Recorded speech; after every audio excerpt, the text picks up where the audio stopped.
Mm.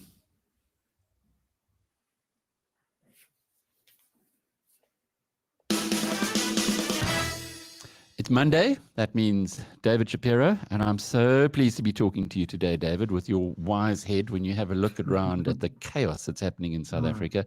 I'm sure you've picked up the social media clips. These haven't been invented. This is real. People are going crazy, looting, burning.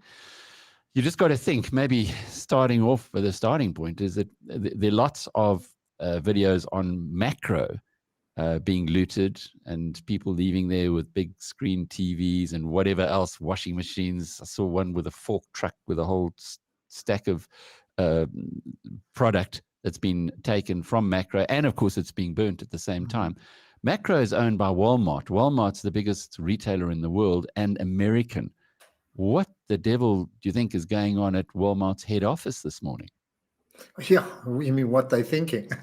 Exactly. I think it applies to a lot of people who are thinking about investing in South Africa or considering it. And just take a step back. Last week we had the news of Imperial Logistics, and that was a good sign because it showed that other people are interested. We've been discussing how many other businesses would be taken over. And, one would step back and say, hold on a sec, is this the kind of country that we want to send our people into to operate from? Because, businesses like that will always have representatives. So I think that's the worry. And I think we were in a situation where we kept saying how cheap our assets were and how attractive they would be to foreigners. But I think these scenes, Alec, we went through I went through the 70s. That's when I first joined the stock exchange. And then certainly in the 80s and that, and you can see, those kind of scenes seem to be repeated, not necessarily the same political motives, but just how frightening it is to see crowds on a rampage and how nothing stands in their way. And they just take, at the end of the day, it's not about the cause. It's about, okay, here's, we can benefit from this.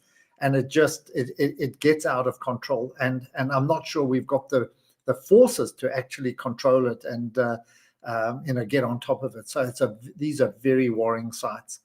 Well, when you have over 50% unemployment, over 70% amongst your youth, you have got a tinderbox. Yeah, that's exactly it. I don't think this is necessarily to do with Zuma at all. I don't think the cause of Zuma himself, but I mean what it has done is it's giving them a chance to express all their frustrations and anger. And you can understand people who are not employed. If you're matriculated and you can't get a job, it's almost impossible. Of course you're going to do you're going to become angry. I mean, if you read the start of the Communist parties in the 30s, I mean, it all came because of starvation and anger at the system that wasn't allowing them to get jobs.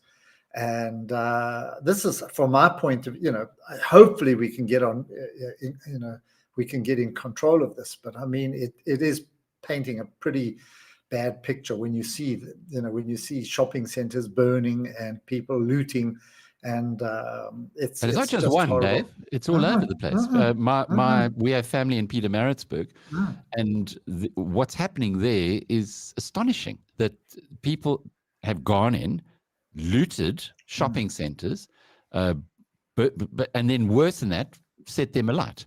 I'm not sure if all of the videos that we're seeing on social media are accurate, but if even half of them are. We saw the president's newsletter saying, be careful about sharing things in social media. But my goodness, this is what's happening in the country. And what does one do in a case like this? How do you handle it, David? How do you keep your sanity when it appears as though chaos is reigning? It's very difficult. You're in lockdown. In fact, I was talking to a former colleague or a former partner of mine, Pana Nicolatis, and Pana phoned me and we were chatting, and he's gone out to Leipertsvlei.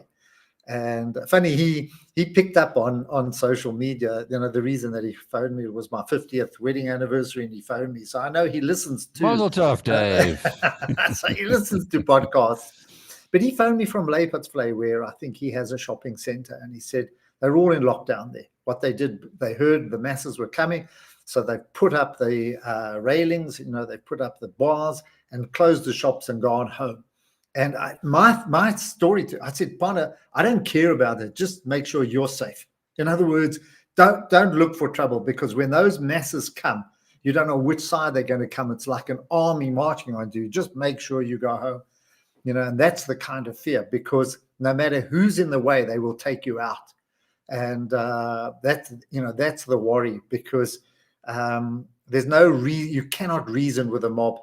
You can't reason with them if you're in the way. Unfortunately, you will become a victim. Shades of Marikana.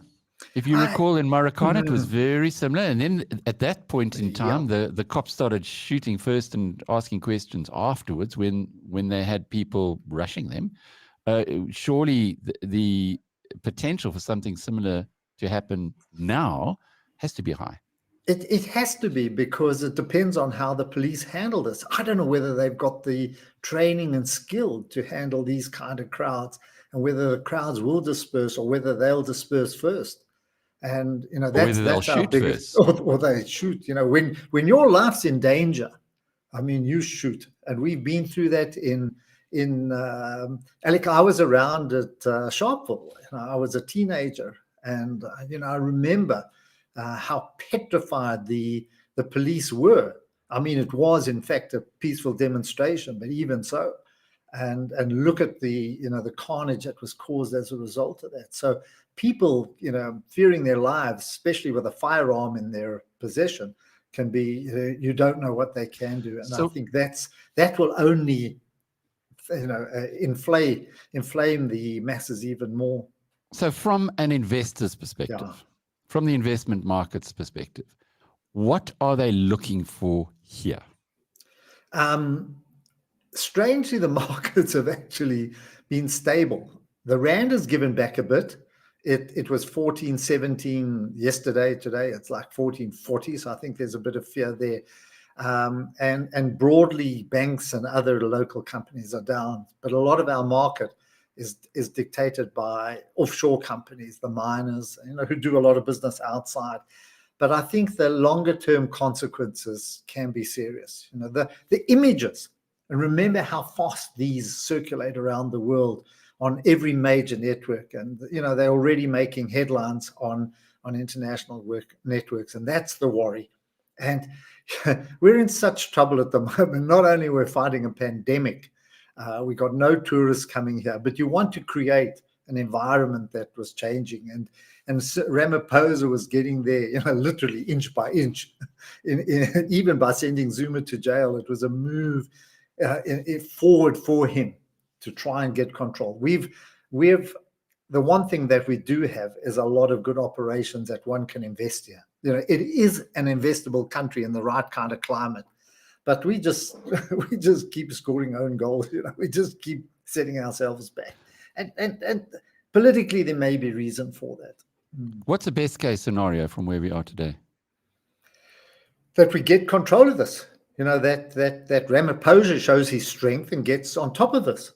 And that's for the ANC government. Or in fact, it's for the government, not for the ANC party. It's for the government to get on control and bring it under control and be able to control these people, the masses, and not let it get out of control and start to go into, by other areas, become anti-white or anti-whatever. It mustn't spill over into that. Into kind of racist type outpourings. So that's the big fear.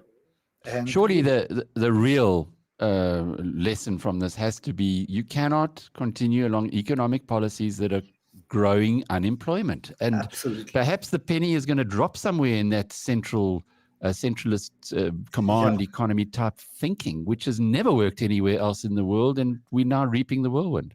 Absolutely, Alec. I've been pushing a message for years and years. Forget about political ideology. Just get the economy right. No matter Who's running it? I don't care whether the person running it is green, purple, yellow, it doesn't matter. As long as jobs are being created and businesses are prospering, because then everybody prospers. It doesn't matter. All the political dogma doesn't matter. And just think about what Biden said. I don't know if you followed him the other day with opening up the economy, not understanding, and I'm putting it into my own words, why a plumber in one state can't be a plumber in another state. He says it's madness that there are all these kind of rules that are in force that actually inhibit people moving from state to state or opening up. I misunderstood what the whole thing was about, but the more he spoke, the more I endorsed it and say, of course, if you're in San Diego, why can't you get a job in New York? If you're, why do you have to keep getting different licenses? Now, translate that into our economy. It's the same kind of thing. Just open it up so that people can practice what they're good at, no matter who they are. Because, it's, in my view, it's time to go beyond that, and get businessmen in coming here and not give them so many rules and hurdles, and hoops to jump through or hurdles to cross. You're so right. That's the only way we can do is to actually get businesses to start ticking and create employment. So we've been talking a lot over the last few months about the appeal of the value based on historical issues of South African shares. Yeah. Are you now looking at this as an opportunity to reinforce, or are we at some kind of a watershed where it's risk on and you've got to really consider or reconsider whether the paradigms, the assumptions that were held can still be maintained looking ahead?